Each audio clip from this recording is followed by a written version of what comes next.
it going? My name is Ntakwana Muteki, aka Leah Millionaire, and welcome to my channel. I'm so excited. I'm super duper excited to be finally doing this, and I'm excited that it's happening in 2020. Happy New Year, happy new decade, happy new season. As I began to think about, 2019 and the past years, and seeing some of, the things I've accomplished, some of the things I've been meaning to accomplish that I've not yet accomplished, I began to think about principles and values that have shaped my life over the years, that have, made me the woman that I am today. And today I just want to share some of those principles and also add new principles that I have decided to live by, and hopefully they can be helpful to you. Principle number 1, please God and not man. Oh my gosh. I don't know how many times I have had to tell myself this, and I have just finally decided to do it in this decade. Many a times we live our lives, with people's expectations and opinions weighing upon our shoulders. We're so concerned about, what other people think about us more than, what God thinks about us, more than what we think of ourselves. And I'm not saying we should not be concerned about people's opinions and be narcissists, me, myself, and I, the unholy trinity. But what I'm saying is, if it does not make you happy, and it definitely does not put a smile on God's face, why are you torturing yourself? If you're going to go into debt because you have to live a certain lifestyle, keeping up with the Kardashians, if you have to, get into this emotional turmoil because you're concerned about, what this one is saying, what that one is saying, or you are literally depressed because people's opinions about, your life are weighing you down. I'm going to encourage you to just, if you please God, if God is happy with you, if God is pleased, I'm telling you, man has no choice but to follow. I mean, they may deny it, they may, act like they're not, in agreement, but if God is pleased, man has no choice but to follow. So don't be a man pleaser, be a God pleaser. Principle number 2, faith over fear. This year I have just decided to go back to living a life of faith. Faith is nothing but believing in the possible over the impossible. Faith is nothing but saying, I don't know how it's gonna happen, but one thing that I know is that it will happen. Faith is saying, against all odds, when it comes down to it, I am going to be standing and knowing that come what may, what I am believing God for is going to happen. You know what fear does? Fear stifles you from walking in your purpose. Fear takes from you. It does nothing but steal from you. And the Bible says that we have not been given the spirit of fear, but the spirit of power, of love, and of a sound mind. And there's nothing like faith. My encouragement for you in this new decade is just to trust God. Don't allow fear to hold you back. Don't allow fear to steal from you, to take from you. My encouragement for you in this decade, in this 2020, as I've even speaking to myself, is to chase after your dreams, like hunt them down, run after them, pursue them with everything that you have on the inside of you. Our job is not to be concerned as to how it's going to happen, but our job is to know that it will happen, because he that has promised is faithful. Principle number 3, don't be too hard on yourself. Oh my gosh. I'm guilty of this, but no more. No more. In 2020, you know what I've decided? Ntakwan, don't be too hard on yourself. I'm not saying I'm going to be tolerating, stagnancy and laziness and just not getting up to do what I'm supposed to do when I need to do it. But what I'm saying is, treat yourself with the grace of God. If God is able to forgive you over your faithlessness, why can't you forgive yourself? What I'm saying is, temporary failure is not permanent failure. I mean, I could almost pinch myself, for missing some of, incredible opportunities that I just didn't do because maybe I was afraid, or maybe I was just lazy, or maybe I didn't manage my time well. But one thing that I know, Jeremiah 29:11, for I know the plans I have for you, says the Lord. Plans for good, plans, not to harm you, but to give you a hope and a future and an expected end. So I'm gonna be holding on to that.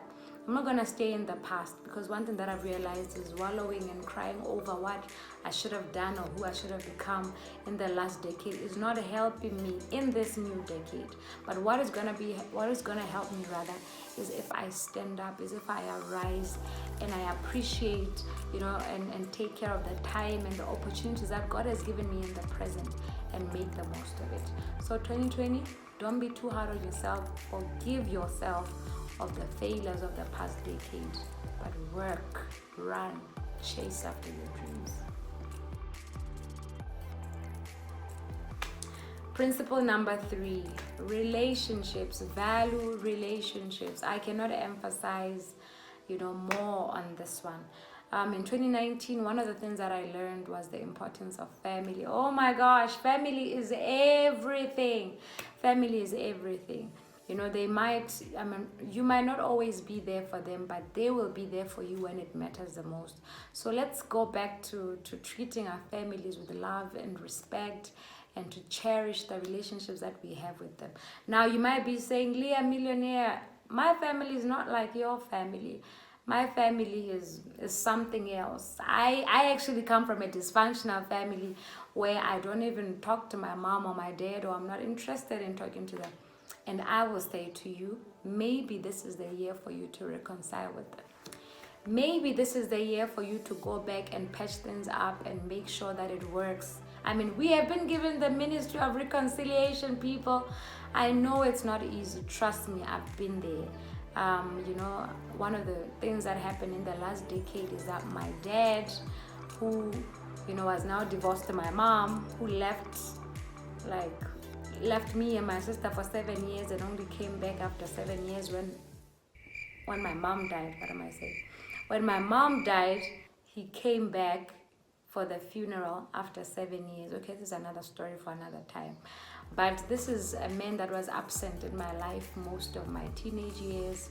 But I had to, forgive. It was not easy, but I remember, one of my mentors saying to me, your dad is your dad. It doesn't matter what they've done.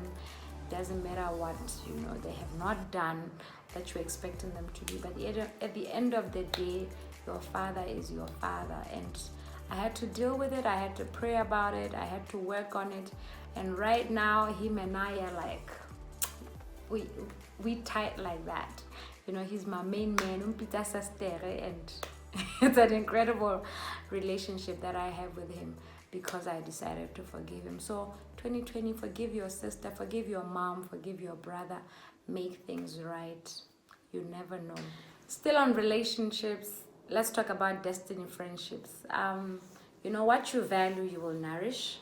And one thing that I've learned about relationship is what you feed will grow. What you starve will die. And it's so true about relationships. I cannot even emphasize more. But social media has removed or taken away from relationships, because we can now talk on WhatsApp, we can text on WhatsApp, and you actually think you're being a good friend to me because you said, hi, how you doing?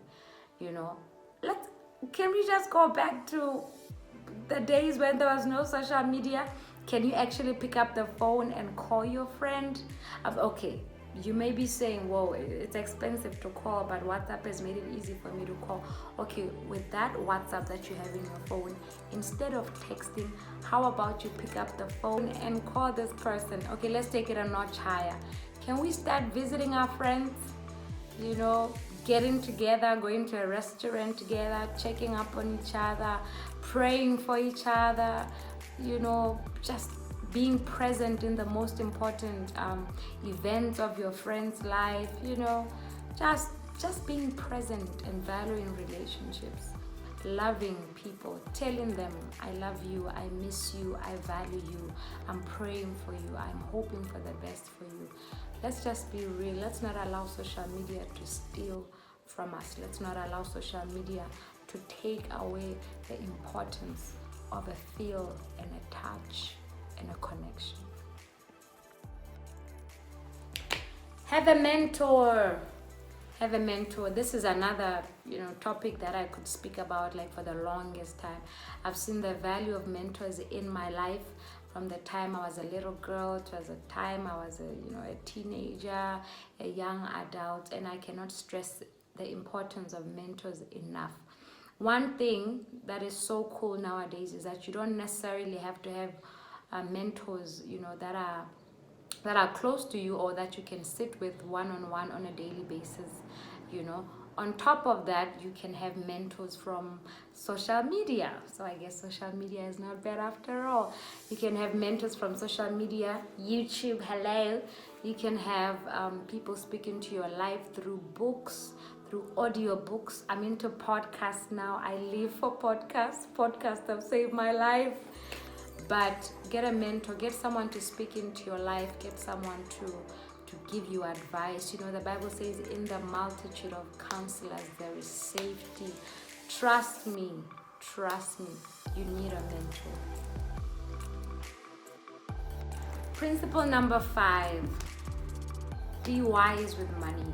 Save, invest, be wise with money. Again, I could, kick myself for not doing this in my 20s, but then again, I have decided not to be too hard on myself and focus on the future. This is so important. You have to be wise with money. You can't live only for today. You have to think about tomorrow.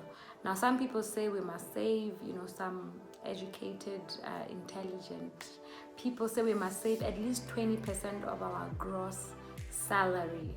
Ouch. I don't know about you, but I've not been able to do this. Maybe because, life has happened with its pressures and whatnot. I've not gotten to a place where I'm actually doing this, but I'm actually working myself on doing it in this very decade. But I say save 10% if you're able to.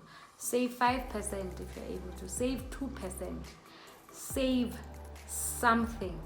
And be consistent with that. If it's 250 that you're going to be saving, as soon as your salary gets in and you have paid your tithe, pretend like the 250 was never got into your account. Chuck it into the savings account, chuck it into that investment account, and make sure that you don't touch it or you don't easily have access to it. Principle number 6, develop a skill. Oh my gosh, this is very important. Gone are the days where our salary is enough to meet all of our needs. You can't afford to just depend, on your formal education and not have a skill that can compensate your monthly salary. You can't afford, God forbid anything happens to that job, you have nothing to fall back to. I admire girls that can do hair. I admire girls that can sew. I admire girls that have different skills that they use, to compensate the money that they have, or even to live their lives with the money that they receive from, the work that they have using skills. If you don't have a skill right now, something that I love this, but at the same time, it can add to my daily living or my monthly, salary, please make sure that you get a skill. Principle number 7, give your best every time. Every time. Life is not guaranteed. Tomorrow is not given.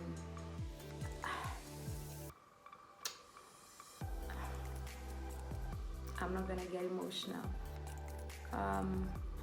Of late, I've been having, such a sense of urgency when it comes to life, to say, what are some of the things that God has put in my hands, or some of the, skills and giftings that He has given me, to use for His glory that I am not using.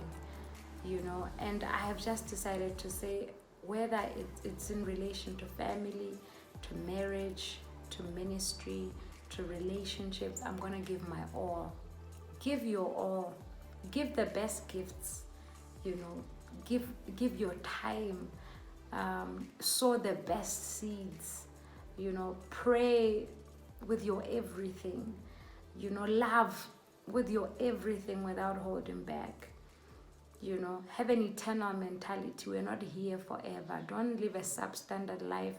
Don't live a stagnant life. Don't be sloppy, you know, with the giftings and time that God has given you. Just give it your best.